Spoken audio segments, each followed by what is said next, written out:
Let's take a look at some academic vocabulary from the upcoming reading. As we look at this vocabulary, I think you might recognize a lot of these terms. They might seem familiar, but maybe a little different. And often that's because you've seen or used a very similar word, maybe the same idea, but just a different word form. For example, we might look at the noun form here, and you already know the verb form. It's great when that happens because if you know, for example, the verb form and how to use that, can really help you with understanding the noun form. Of course, we just have to be really careful about that in our writing, that we're choosing the form we intend.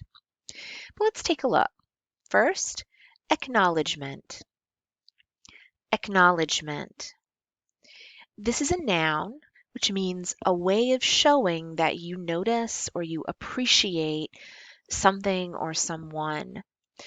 So, for example, imagine we're having a conversation. I might look you in the eye, I might nod while you're talking as an acknowledgement that I hear you or I understand you. Or on your mother's birthday, maybe you buy her flowers as an acknowledgement of everything she has done for you. Next word is assumption. Assumption. Assumption is a noun and it refers to something that we assume. Now, assume is the verb form, and that might be familiar to you. But assumption is something that we accept as true or certain, even without evidence that it's true or certain. Next item, compliment. Compliment.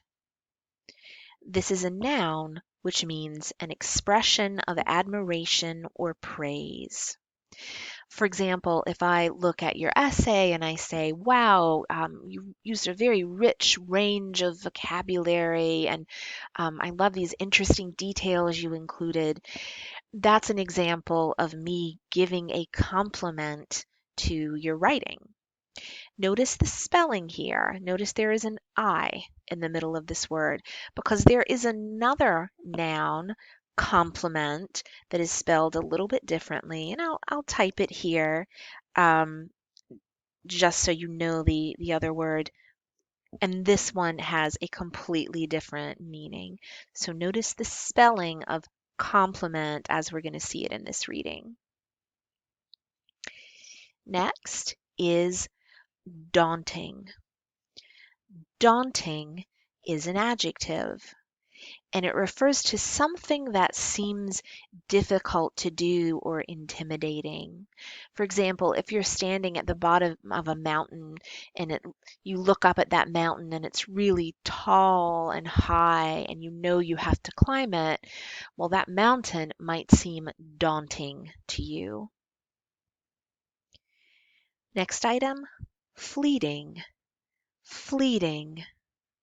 Fleeting is an adjective, and it refers to something that is temporary, only for a short time. For example, maybe you in winter get a little cold, and so you're coughing and sneezing a little. Well, you'll feel better in a few days, so we say that cold is fleeting. Next word, go to. Go to. Go to is used in this passage as an adjective to describe something that is regularly used or relied on, something usual. So I might say, for example, a go-to restaurant or a go-to pizza place or something like that. Next, inclusion. Inclusion.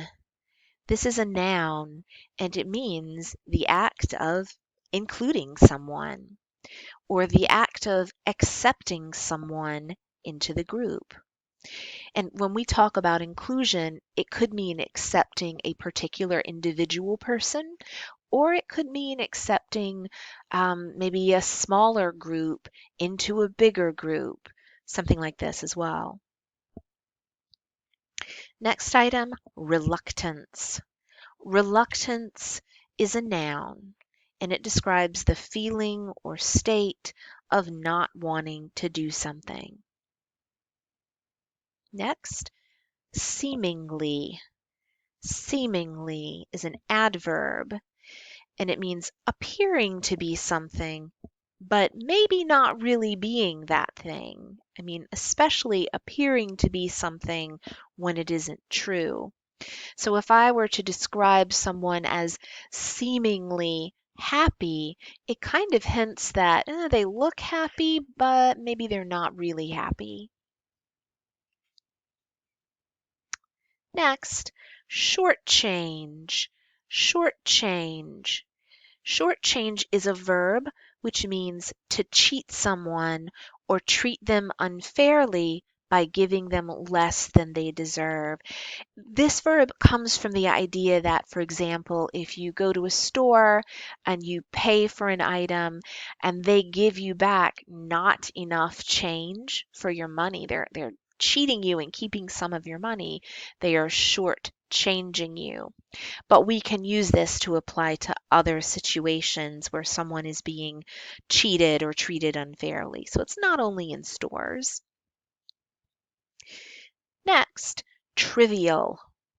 Trivial. Trivial is an adjective and it describes something that is not important, of little value, not a big deal. And finally, wind up.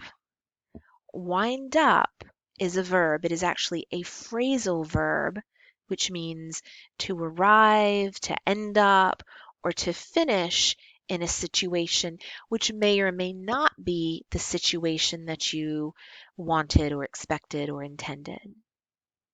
Okay, so a quick repetition of how to say these words. Acknowledgement, assumption, compliment, daunting, fleeting, go to, inclusion, reluctance, seemingly, shortchange, trivial, wind up,